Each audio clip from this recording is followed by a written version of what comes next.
In this week's episode of the Stockscores Market Minutes, I'm going to tell you a very simple secret that you can use to do better in the market.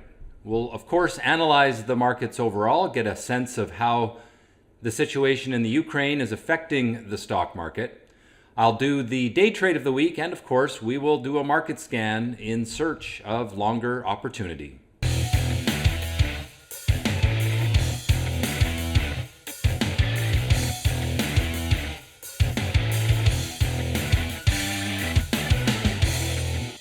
So there's many variables that affect how a stock will perform.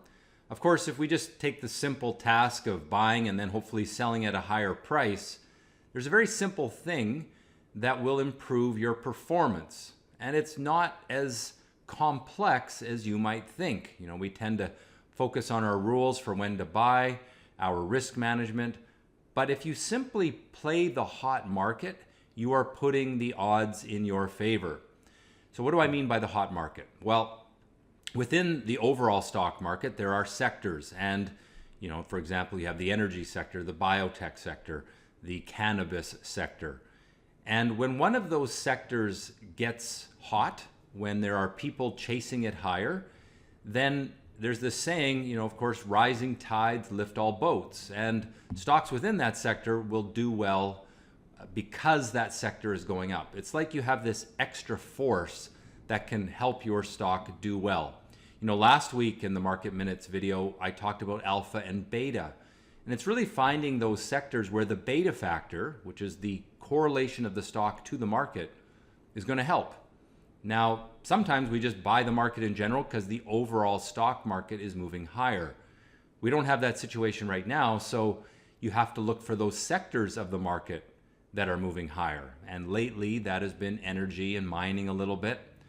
It will always change, however. And one of the things that I like to do is just look at the sector exchange traded funds and look for those that have sentiment stock scores that are rising or above 60.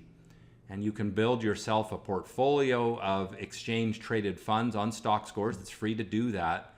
And then you can monitor those portfolios or those watch lists for those stocks, sectors rather, that have a sentiment stock score greater than 60 or at least rising. If they're coming off of, you know, the 40 level and up through 50 and rising over the last few weeks, that shows that that sector is improving.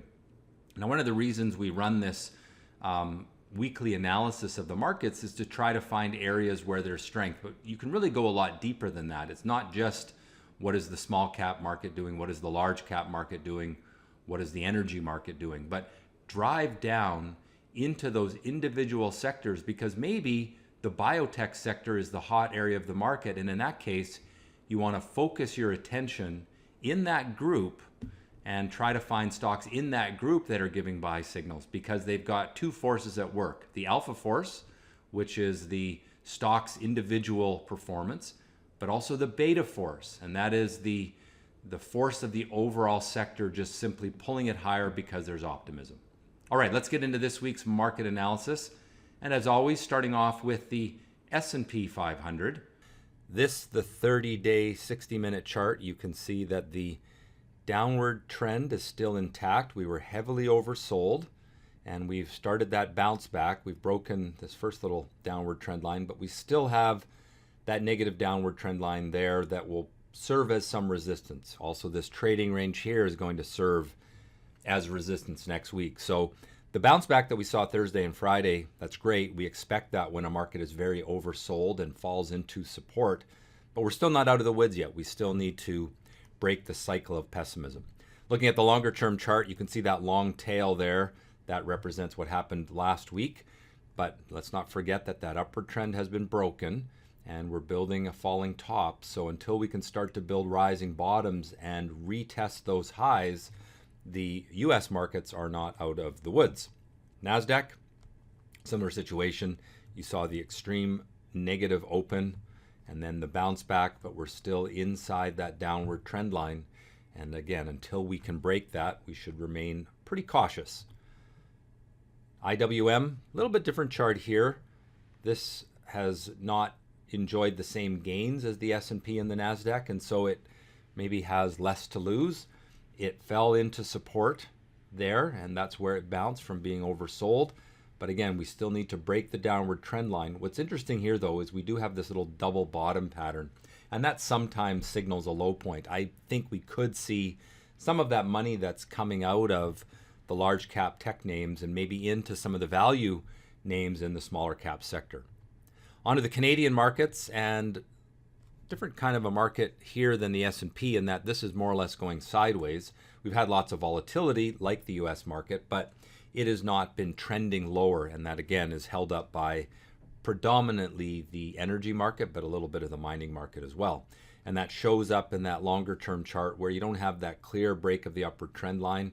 We've really just been going sideways for 3 or 4 months. So it's kind of a two market situation in Canada. You've got the commodity market, which is doing well, and then you've got everything else, which is doing poorly. When you average them out in the index average, it looks like a sideways trading market. So pockets of strength that you want to focus on the Canadian side. The microcap stocks in Canada not faring as well as the TSX 60. So the large cap stocks doing better than the small caps in Canada. You can see the downward trend line in place on those TSX venture stocks. But again, a little bit of a double bottom potentially. And if we could break that downward trend line, perhaps we'll get that resurgence that we typically get at this time of year. The market tends to do well from now until May, June, and that may be starting up with this little attempt at a bottom. And let's watch for that. On to currencies, US dollar, quite a bit of volatility of late, but really going nowhere at the end of the day after 4 weeks, after really 3 or 4 months. We were just basically sideways, but the longer term trend is still up. We're just sort of hanging out there at the trend line. Haven't been able to break through resistance, but the bias is to the upside because we have rising bottoms. That means the buyers are in control. On Bitcoin, we're retesting the lows. I think we probably bounce back here, and it's more reliable if we break a downward trend line from a rising bottom. And so this could be a rising bottom. If we can see the cryptocurrencies break up through that downward trend line from that rising bottom, then I think it does something like this and tries to make a comeback rally. On Ethereum, similar situation, trying to break the downward trend line, potentially from a rising bottom. It hasn't happened yet, but it's something to watch for. I think it's a good chance it will happen in the next couple of weeks. Interest rates, despite the concerns in the market, interest rates really went nowhere last week.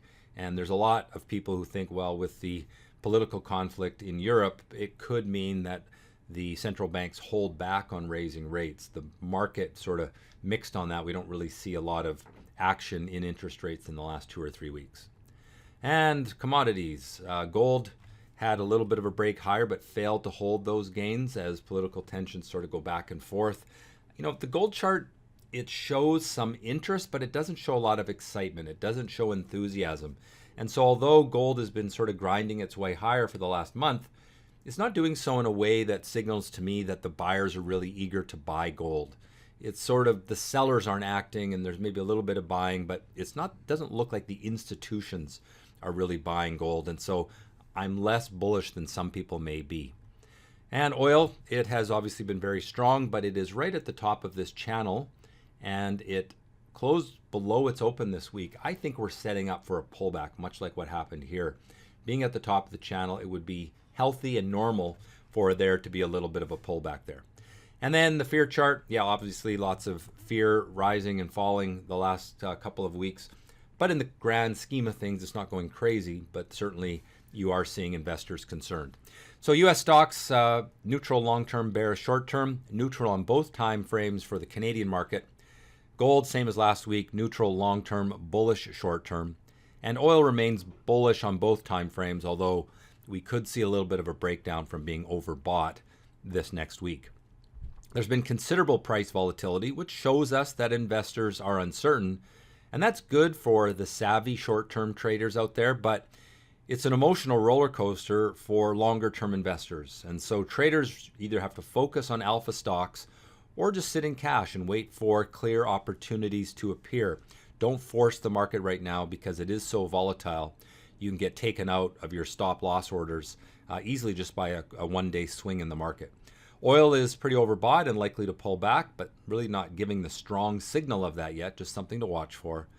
Gold's direction seems to be dependent on headlines, and there's no real clear enthusiasm among the buyers. And as I said, fear is elevated.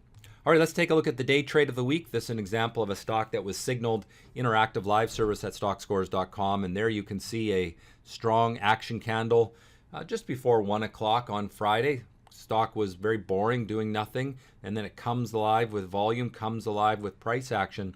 I've created an algorithm called an action candle. We scan the entire US market in real time for these on a 2-minute interval. And that allows us to just jump into those situations before most people do. Here's most people buying later as it starts to move up. In this particular case, for $100 of risk, we would buy 1,240 shares. That was $6,746 of capital. However, this is a stock that is above $3, so you should be able to margin it. And therefore, with margin, it takes $2,250 of capital to take that $100 of risk. The sell signal comes when the upward trend line was broken from this falling top. So right about in here, we break that upward trend line from the falling top, and that locks in a 12 RR gain. It actually hit almost 20, but the profit taking point was at about 12 RR, which represented a $1,200, this should be gain, not loss, $1,200 profit for every $2,250 of capital used. That's a 53% return on a one-day hold. All right, let's take a look at the Stockscores market scan and see if there's any longer-term trading opportunities. We're going to run the abnormal break scan on the US market. Now, the markets were pretty strong at the end of the week, so we're going to get a lot more candidates than normal. You can see 157. Normally we do this, we get much fewer.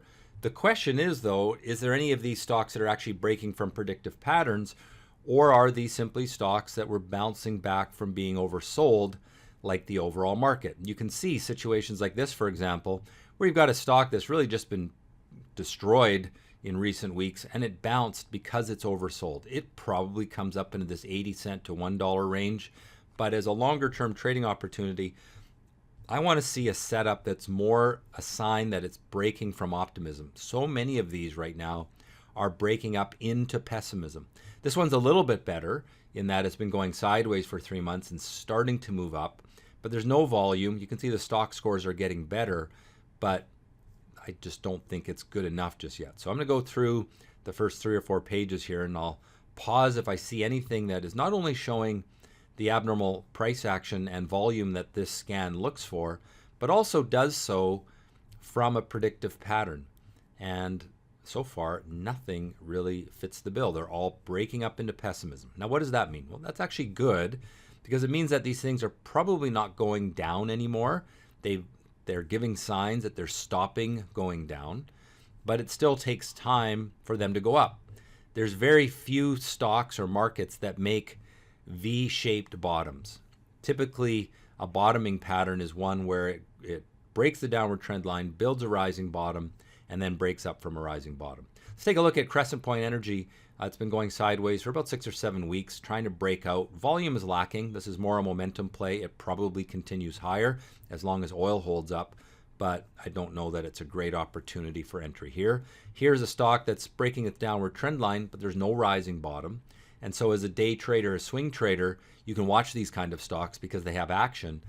But as a longer term investor, they're just still, the probability of success isn't quite high enough. So I'm going to go through one more page. This is actually not bad.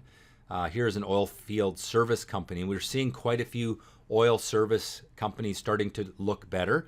You can see rising bottoms, breaking through resistance. This is called a cup and handle pattern, and it breaks with pretty strong volume. You can see that it's been under accumulation for the last month or so. The volume is noticeably higher.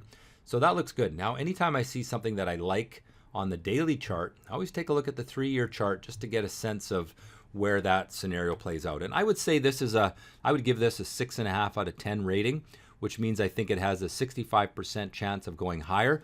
I think a target on this would be around $14. So right now it's at 9 and change. That's pretty good upside.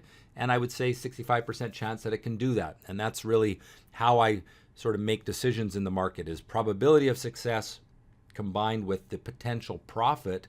This one, decent profit relative to the potential for the loss, and therefore it's a 6.5 out of 10. Well, I think I'll leave the video at that. I hope you've enjoyed it. If so, click on the like button, subscribe to the channel, leave a comment, and most importantly, trade well.